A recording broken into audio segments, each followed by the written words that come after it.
Maupay nga aga, hay matanan. Do you believe that I can do this for you? Natuuba kamo nga mahihimo ko ini nga matatambal ko kamo. Amoy niyan pakyanan ni Jesus ngadtuhan duha nga mga buta nga dinaob haiya para umaro himbulig. No? Do you believe that I can do this for you? With full trust and confidence, ang duha nga buta simple said to Jesus, "Oo, Ginoo, matatambal mo kami." Sanglit gintagos siya hiranisos, darahan ni radako nga pagtapod ngan pagtuo.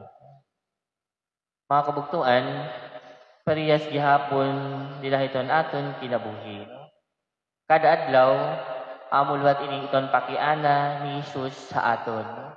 Awin iton pakiana ni Jesus, labi na ha mga panahon nga nanluluya kita, ha mga panahon nga nawawaraan kita iton paglaom, ha mga panahon nga diri kita maaram iton pagbubuhaton, o di nga ni ha mga panahon nga diri kita maaram kung hain kinakakadto, Jesus napakiana liwat ha aton.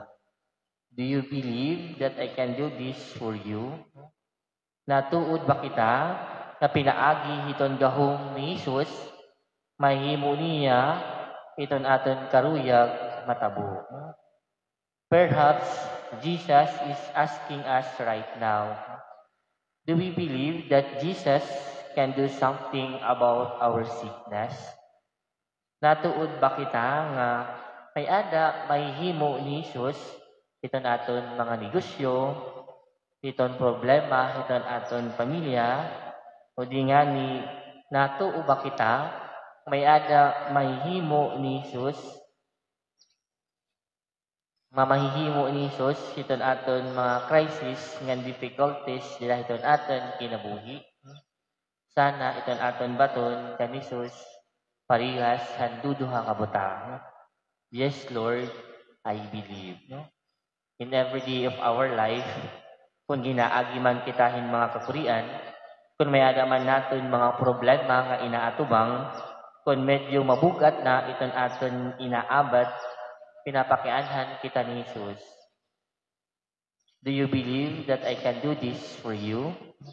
Sana iton aton permi baton, oo Ginoo, natuo ako.